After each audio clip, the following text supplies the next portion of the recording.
നമസ്കാരം. പുത്തനച്ചി പുരപ്പുറം തൂക്കും എന്നാണ് പറയാറ്. അതുപോലെ തന്നെയാണ് മന്ത്രി കെ വി ഗണേഷ് കുമാറിന്റെ കാര്യം.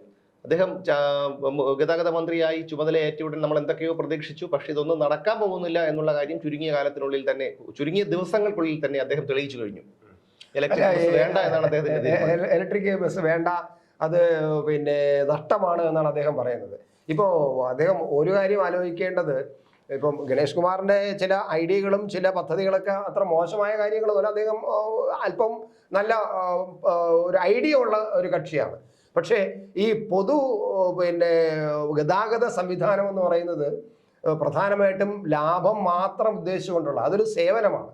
ഇപ്പം വിദ്യാഭ്യാസം ഒരു സേവനം എന്ന് പറയുന്ന പോലെ ട്രാൻസ്പോർട്ട് ഒരു സേവനമാണ് എന്ന് വിചാരിച്ചിട്ട്, സേവനം എന്ന് പറഞ്ഞിട്ട് സർക്കാർ അവർക്ക് ജീവനക്കാർ ശമ്പളം കൊടുക്കണം, പിന്നെ ഡീസൽ അടിക്കണം, അതുപോലെ അതിൻ്റെ മെയിൻ്റനൻസ് നടത്തണം, പൈസ വേണം, സ്വാഭാവികമായിട്ടും പൈസ വേണം.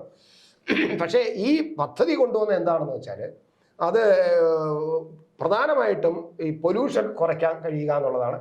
ഈ ഇലക്ട്രിക് ബസ്സുകൾ എന്ന് പറയുന്നത് പൊല്യൂഷൻ കുറയ്ക്കും എന്നത് മാത്രമല്ല, പകരം അതിനേക്കാളും ഉള്ളത് നമ്മുടെ പൊതു ഗതാഗത സൗകര്യം കൂടുതൽ വർദ്ധിപ്പിക്കുക, കൂടുതൽ ആൾക്കാരെ ഈ പൊതുഗതാഗത സൗകര്യത്തിലേക്ക് കൊണ്ടുവരിക. അപ്പോൾ ആൾക്കാർ ഓരോരുത്തരും ഓരോ കാറും ഓരോ ബൈക്കും എടുത്തുകൊണ്ട് റോഡിലോട്ട് ഇറങ്ങുമ്പോൾ ഒന്ന് ഗതാഗത പ്രശ്നം ഉണ്ടാവും, പൊല്യൂഷൻ കൂടുതലുണ്ടാവും, പിന്നെ ചെലവ് കൂടുതലാണ്, ഡീസൽ കത്തുന്ന ചിലവുണ്ട്, ഡീസൽ ചെലവ് വരും. ഇതെല്ലാം വെച്ച് നോക്കുമ്പോൾ വളരെ കുറഞ്ഞ റേറ്റിൽ നല്ല സൗകര്യമുള്ള ഒരു വാഹനം കൊടുക്കുക എന്നുള്ളതാണ് ഏറ്റവും പ്രധാനം, ഒരു പട്ടണത്തെ സംബന്ധിച്ചിടത്തോളം നല്ല കാര്യം. അപ്പോൾ ആ പട്ടണത്തിൽ പൊല്യൂഷൻ കുറയ്ക്കാനും കൂടുതൽ ആൾക്കാർ ബസ്സിലേക്ക് ഈ പൊതുഗതാഗത സൗകര്യത്തിലേക്ക് ആകർഷിക്കപ്പെടാനും വേണ്ടിയിട്ടാണ് ഈ സംവിധാനം കൊണ്ടുവരുന്നത്.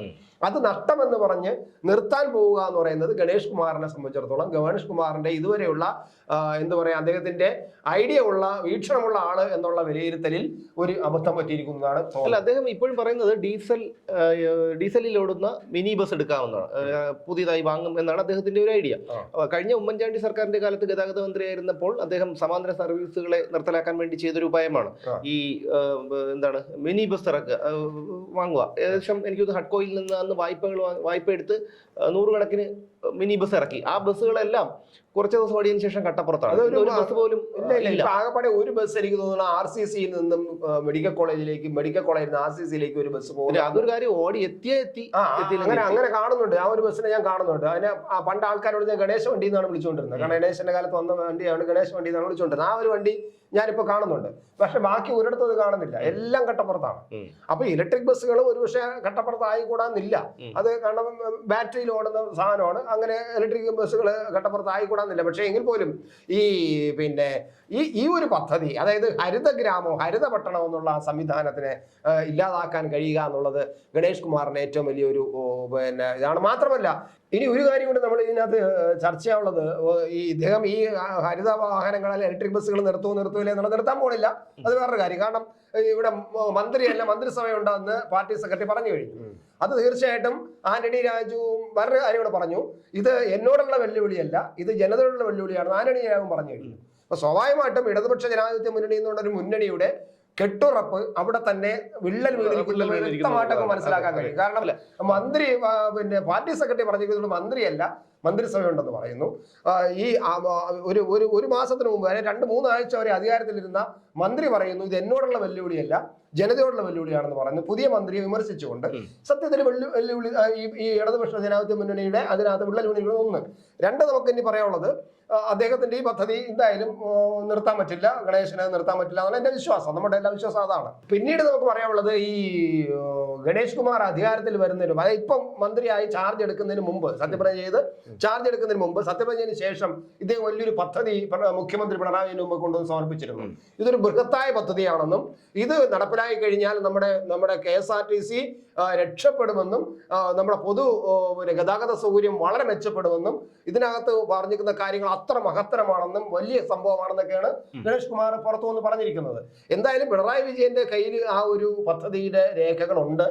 ആ രേഖകൾ ഇതുവരെയും പിണറായി വിജയൻ തുറന്നു നോക്കിയോ എന്നത് സംശയമാണ്. ചിലപ്പം ഭരണപരമായ നടപടികൾക്ക് വേണ്ടി പിന്നെ ഈ വകുപ്പിലേക്ക്, ട്രാൻസ്പോർട്ട് വകുപ്പിലേക്ക് വിട്ടുകൊടുത്തായിരിക്കാം. പക്ഷേ അതിനെക്കുറിച്ചുള്ള ഒരു വിവരം നമുക്ക് ഇതുവരെയും കിട്ടുന്നില്ല. അപ്പൊ എന്തായാലും ഞാൻ അന്ന് വീഡിയോ ചെയ്തിരുന്നത് എന്ന് പറഞ്ഞാൽ ഈ പദ്ധതി നടപ്പിലാകാൻ പോകുന്നില്ല എന്നാണ് പറഞ്ഞത്. അതിന് കാരണം എന്ന് പറയുന്നത് പദ്ധതി മോശമായത് കൊണ്ടല്ല, മുഖ്യമന്ത്രി പിണറായി നടപ്പിലാക്കാൻ സമ്മതിക്കില്ല. കാരണം അങ്ങനെ നടപ്പിലായി കഴിഞ്ഞാൽ KSRTCയിൽ എന്തെങ്കിലും ഒരു മാറ്റം വന്നു. ഇപ്പോൾ ഉള്ള ഈ ദുർഗതിയിൽ നിന്നും ഒരു പടിയെങ്കിലും KSRTCയുടെ നിലവാരത്തിൽ മാറ്റം വന്നു കഴിഞ്ഞാൽ, ഈ ജീവനക്കാരെല്ലാം ഒന്ന് ഇഷ്ടപ്പെട്ട് തുടങ്ങിക്കഴിഞ്ഞാൽ അതിന്റെ ക്രെഡിറ്റ് പോകുന്നത് ഗണേഷ് കുമാറിനായിരിക്കും. അപ്പൊ പിന്നെ ഞാൻ ഇവിടെ ചത്തമതിയായിട്ട് ഇരുന്നിട്ട് വല്ല കാര്യമുണ്ടോ എന്നുള്ളൊരിതാണ്. സ്വാഭാവികമായിട്ടും ആ പദ്ധതി നടപ്പിലാക്കാൻ സാധ്യതയില്ല എന്നാണ് എനിക്ക് തോന്നുന്നത്. എന്തായാലും ഗണേഷ് കുമാറിന്റെ കാര്യത്തിൽ ഈ പറയുന്ന ഈ വീമ്പിളക്കലും ഈ ഒരു പറച്ചിലും ഒക്കെ ഇപ്പൊ കൊണ്ട് തീരും.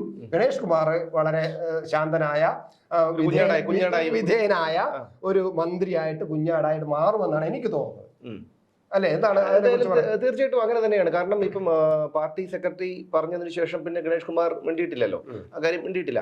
അത് മാത്രമല്ല, ഇതിന്റെ ഒരു കാര്യം മനസ്സിലാവാത്തത് ഇലക്ട്രിക് ബസ് എന്ന് പറഞ്ഞു കഴിഞ്ഞാൽ നമുക്ക് ഗുണപ്രദമാണ്. ഇപ്പോൾ എന്തായാലും നിരക്ക് ഒരല്പം വർദ്ധിപ്പിച്ചാൽ പോലും അത് ജനങ്ങൾക്ക് അല്ലെങ്കിൽ അന്തരീക്ഷത്തിൽ നിരക്ക് കൂട്ടിയെന്നേ. അതിപ്പം ഗണേഷ് കുമാർ അറിയാതെ മന്ത്രി ആയ ശേഷം നിരക്ക് കൂട്ടിയത് അറിയില്ല എന്ന് പറഞ്ഞാല് 10 രൂപ അല്ല, ഇപ്പം 10ഉം 15ഉം ആണ് ഇപ്പോഴത്തെ റേറ്റ്. ഈ നമ്മുടെ ജനസദസ്, അതായത് യാത്ര നടന്നുകൊണ്ടിരിക്കുന്ന കാലയളവിൽ തന്നെ തിരുവനന്തപുരത്ത് എത്താറാവുന്നതിന് മുമ്പ്, അതായത് കൊല്ലത്തൊക്കെ എത്തുന്ന സമയത്താണ് ഇത് 10 എന്ന് പറയുന്നത് 10 മിനിമം ആക്കുകയും അടുത്ത 15 ആക്കുകയും ചെയ്തു. പക്ഷെ ആരും അറിഞ്ഞിട്ടില്ല. ഞാനത് നമ്മളത് വാർത്ത ചെയ്തു, പക്ഷെ അറിഞ്ഞില്ല. ഗണേഷ് കുമാർ ഇപ്പം പറയുന്നത് 10 എന്നാണ്. 10 അല്ല, 15 കൊണ്ട് ഇപ്പോ. പിന്നെ എന്തിനാണ് ഈ വീണ്ടും മിനി ബസ് എടുക്കേണ്ട ആവശ്യം? അതാണ് മനസ്സിലാവാത്തത്. അതാണ് ഈ ഒന്ന് ഗണേഷ് കുമാർ ഉദ്ദേശിച്ചത് വൻ തുകയാണ് ചെലവാകുന്നത്. പക്ഷെ അതിനകത്തുള്ളത് ഈ KSRTCക്ക് അതിന് ബാധ്യത വരുന്നില്ല. കാരണം കേന്ദ്ര സർക്കാരിന്റെ ഹരിത പദ്ധതിയുമായിട്ട് ബന്ധപ്പെട്ട് അവർ കൊടുക്കുന്ന കാശ് 41 കോടിയോ എന്തോ മറ്റോ അവർ കൊടുക്കുന്നതാണ്. പിന്നെ നമ്മുടെ നഗരസഭയും പൈസ കൊടുക്കുന്നുണ്ട്, ട്രിവാൻഡ്രം കോർപ്പറേഷനും പൈസ കൊടുക്കുന്നുണ്ട്. അപ്പൊ പിന്നെ KSRTCക്ക് ഇത് കാശല്ല, KSRTC കാശല്ല. അപ്പൊ KSRTCക്ക് നഷ്ടം വരാം. അല്ല, ഒരു പക്ഷേ ഇപ്പോ ഗണേഷ് മന്ത്രിയായി ചുമതല ഏറ്റതിനു ശേഷം തന്നെ ചില പരാമർശങ്ങൾ മുൻ മന്ത്രി ആന്റണി രാജുവിനെ ചൊടിപ്പിച്ചിട്ടുണ്ട്. അപ്പൊ ഇവർ തമ്മിൽ ഒരു പടലപ്പിടക്കം നമുക്കത് പ്രത്യക്ഷമായി കാണാറില്ലെങ്കിലും ഉള്ളിൽ ഉണ്ടെന്ന് വേണം അനുമാനിക്കാൻ. അതായത് ആന്റണി രാജു ഇതുവരെ ചെയ്ത കാര്യങ്ങളെല്ലാം മോശമാണെന്ന് വരുത്തി തീർക്കാനുള്ള ഒരു ഗണേഷ് കുമാറിന്റെ ഒരു തന്ത്രമാണെന്ന് ആന്റണി രാജു തന്നെ പറയുകയും ചെയ്തു. എനിക്ക് തോന്നുന്നത് ആന്റണി രാജു വിശ്വസിക്കുന്ന, അങ്ങനെ അങ്ങ് ധരിച്ചു വെച്ചിരിക്കുന്നതാണ് തോന്നുന്നത്. ഈ ഗണേഷ് കുമാറിനൊരു ബഹളം ഉണ്ടല്ലോ, ഒരു എടുത്തുകേട്ടുണ്ടല്ലോ, അദ്ദേഹത്തിന്റെ ഒരു പിന്നെ പറയുന്ന കാര്യങ്ങളിലും പ്രസംഗിക്കുന്ന കാര്യത്തിലും ഒക്കെ അദ്ദേഹം ഈ മന്ത്രി ആകുന്നതിന് മുമ്പ് തന്നെ പറയും, ഞാൻ പറയാനുള്ളത് പറയും, എനിക്ക് അങ്ങനെ പറഞ്ഞാൽ കിട്ടുന്ന മന്ത്രിസഭ സ്ഥാനം കിട്ടൂല, എനിക്ക് കിട്ടണ്ട എന്നൊക്കെ പറഞ്ഞ ആളാണ്. അപ്പൊ അങ്ങനത്തെ ഒരു സ്വഭാവമുള്ള ആളാണ്. അപ്പൊ സ്വാഭാവികമായിട്ടും അദ്ദേഹത്തിന്റെ ഉള്ളിൽ ശരിയായിരിക്കും. നമുക്ക് പോസിറ്റീവായിട്ട് കാണാം.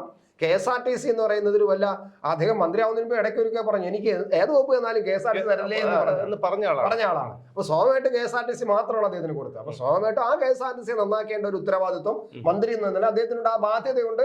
അത് അദ്ദേഹത്തിന്റെ ഒരു ധർമ്മവും കൂടിയാണ്, അദ്ദേഹത്തിന്റെ ബാധ്യതയാണ്, അദ്ദേഹത്തിന്റെ ഡ്യൂട്ടിയാണത്.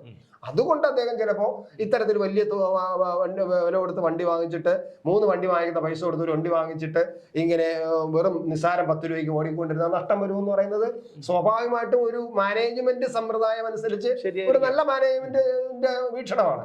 പക്ഷെ അവിടെ അതിനേക്കാളും അപ്പുറത്ത് നമ്മൾ പറഞ്ഞത് ഈ പൊതുഗതാഗതത്തിലേക്ക് ജനങ്ങളെ കൂടുതൽ എത്തിക്കുക എന്നുള്ളതാണ് ഏറ്റവും പരമപ്രധാനം. 2, നമ്മൾ പൊല്യൂഷൻ, പട്ടണത്തിന്റെ പൊല്യൂഷൻ കുറയ്ക്കുക. ഡൽഹിയിലൊക്കെ നമ്മളിപ്പോൾ കാണുന്നുണ്ട്, ഡൽഹിയൊക്കെ നമുക്ക് ജീവിക്കാൻ പറ്റാത്ത അവസ്ഥയാണ്. കൊച്ചി ഏകദേശം ആ അവസ്ഥയിലോട്ട് എത്തിക്കൊണ്ടിരിക്കുകയാണ്. പലപ്പോഴും നമ്മുടെ കണക്കുകൾ വരുന്ന പരിസ്ഥിതികാരുടെ കണക്കുകൾ വരുന്നതനുസരിച്ചിട്ട് കൊച്ചി ഡൽഹിയുടെ ഒപ്പം എത്താൻ ഇനി ഒരുപാട് വർഷമൊന്നും വേണ്ട. കൊച്ചിയും ജീവിതം ഇങ്ങനത്തെ ബുദ്ധിമുട്ടാവും. അപ്പോൾ തിരുവനന്തപുരം പട്ടണവും അതുപോലെ ആവാതിരിക്കുക എന്നുള്ളതാണ് ലക്ഷ്യം. അപ്പൊ അതുകൊണ്ട് ഈ ബസ്സുകൾ ഓടേണ്ടത് ആവശ്യമാണ്. അതുകൊണ്ട് പിന്നെ ഗണേഷ് കുമാറിന്റെ അഭിപ്രായം, ഗണേഷ് കുമാർ കുറച്ചും കൂടെ കാര്യങ്ങൾ മനസ്സിലാക്കുമെന്ന് നമുക്ക് തോന്നുന്നു. എന്താണെന്ന് അറിയില്ല. എന്തായാലും അവർ തീരുമാനിക്കുന്നത് തന്നെ നടക്കട്ടെ. ചിലപ്പോൾ എന്തായാലും ഈ പാർട്ടി സെക്രട്ടറിയും മുഖ്യമന്ത്രിയും ഒക്കെ എതിർത്ത സ്ഥിതിക്ക് ആ ഒരു ഗണേഷിന്റെ തീരുമാനം ഉടനെ ഒന്നും നടപ്പാകുമെന്ന് തോന്നുന്നില്ല. എന്തായാലും ഈ ഉള്ള നിലവിലെങ്കിലും KSRTC ഒന്ന് ഓടിപ്പോയാൽ മതിയായിരുന്നു. നമ്മുടെ കണ്ണടയുന്നവരെയെങ്കിലും ഈ ആനവണ്ടി കണ്ടുകൊണ്ടൊന്ന് മരിക്കാനുള്ള ഒരു ഭാഗ്യം കിട്ടിയാൽ മാത്രം മതിയായിരുന്നു. അത്രയേ ഉള്ളൂ. എന്തായാലും വീണ്ടും കാണാം മറ്റൊരു വിഷയത്തിലൂടെ.